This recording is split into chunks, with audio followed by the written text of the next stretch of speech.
প্রিয় দেশবাসী, কেমন আছেন সবাই?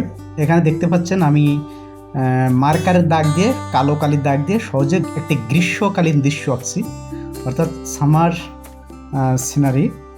গ্রীষ্মকালীন যে দৃশ্য সাধারণত হয়ে থাকে, গ্রীষ্মকালীন দৃশ্যটা কি অনেক যারা স্কুল পড়ুয়া বা ছোট সোনামণিরা অনেকে জানে না গ্রীষ্মকালের দৃশ্যপটটা কি। গ্রীষ্মকালের দৃশ্যপট হচ্ছে গাছে গাছে পাকা ফল, কাঁঠাল, আম এই জাতীয় ফল ফুলারি দিয়ে কিন্তু তখন গ্রীষ্মকালটা, অর্থাৎ বৈশাখ জ্যৈষ্ঠ মাসে হচ্ছে বৈশাখ জ্যৈষ্ঠ নিয়েই গ্রীষ্মকাল। এবং এই গ্রীষ্মকালের দৃশ্যটা আমি সহজে আঁকানো যায় কীভাবে সেটি দেখানোর চেষ্টা করছি। যে দুই সাইড দিয়ে দুটো গাছ দিলাম, দিয়ে তাতে কিন্তু কাঁঠাল এঁকে দিব। কাঁঠাল এঁকে দিলেই কিন্তু বোঝা যাচ্ছে যে এটা একটি গ্রীষ্মকালীন দৃশ্য। তো ভিডিওটি দেখুন এবং সহজ পদ্ধতিতে কীভাবে আঁকানো যায় আমি সেটাই দেখানোর চেষ্টা করেছি। তো প্রিয় দেশবাসী, আমি সবসময় একটা কথাই বলি যে আমি সবসময়ের জন্য নতুন নতুন বিষয় যেগুলো অনেকে আঁকতে কষ্টসাধ্য বা কষ্টকর বলে মনে করে, আমি সেগুলোকে সহজভাবে এঁকে দেখানোর চেষ্টা করি। তো আমার ভিডিও যদি ভালো লাগে তো অবশ্যই ফলো দিয়ে পাশে থাকবেন, তাহলে নিত্য নতুন সহজ পদ্ধতিতে কিভাবে ছবি আঁকানো যায় সেগুলো অনবরত আমার এই আইডিতে পাবেন। এবং যদি ভিডিওটি ভালো লাগে এবং আপনার এতটুকু উপকার আসে তাহলে শেয়ার করে সবাইকে দেখার সুযোগ করে দিবেন। দেখেন, দুই পাশে দুটো কাঁঠাল গাছ এঁকেছি।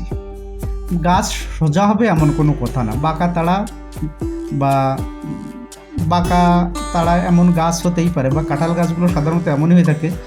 এমনটি আঁকার পরে কিন্তু গাছের গায়ে কয়েকগুলি কাঁঠাল এঁকে দিয়েছি, তাতে বোঝা যাচ্ছে যেটি গ্রীষ্মকালীন বা জ্যৈষ্ঠ মাস যাকে বলা হয় গ্রীষ্মকালীন একটি দৃশ্য। তাহলে আমি কিন্তু অতি সহজে দুই পাশে দুটো গাছ দিয়ে কিছু ফল দিয়ে উপরে কিছু পাতা দিলাম, এবার কিছু আম এঁকে দেওয়ার চেষ্টা করব। তাহলে জ্যৈষ্ঠ মাসের যে দৃশ্যের যে সিমটম সেগুলো হচ্ছে গাছে গাছে পাকা ফল, বিশেষ করে আম, কাঁঠাল এই দুটো দিতে পারলেই এবং দিয়ে বোঝাতে পারলেই কিন্তু গ্রীষ্মকালীন দৃশ্য হয়ে যায়। তো এবার আপনাদের যদি কোনো বিশেষ কোনো ছবির চাহিদা থাকে যে হ্যাঁ আমি এই ছবিটা আঁকতে পারি না বা আমি আঁকার চেষ্টা করছি আমার সোনামণির জন্য বা আমার নিজের জন্য, তাহলে আমাকে কমেন্ট করে পাঠাতে পারেন। আমি সহজ পদ্ধতিতে ওই ছবিটা কিভাবে আঁকানো যায় আমি অবশ্যই এঁকে দেখাবো। এবার নিচে কিছু ঘাস দিয়ে দিলাম, ছোট একটি রাস্তা করে দিচ্ছি। এবার দুটো মানুষ আঁকবো, একটা মহিলা অর্থাৎ একটা মা ও তার শিশু সন্তান। মাকে আঁকলাম, মানে একটা মহিলাকে আঁকলাম, কত সহজে দেখুন। এবার একটি বাচ্চা আঁকবো। তো প্রিয় দেশবাসী, ভিডিওটি দেখে যদি আপনার এতটুকু উপকার হয় এবং উপকৃত হয়ে থাকেন তাহলে সবাইকে দেখার সুযোগ করে দিবেন, এটাই বিনীত অনুরোধ। তাহলে আমার ভিডিও তৈরি করা সার্থক হবে বলে মনে করি। ভিডিওটি দেখতে থাকুন, ভালো থাকুন, সুস্থ থাকুন, সুন্দর থাকুন।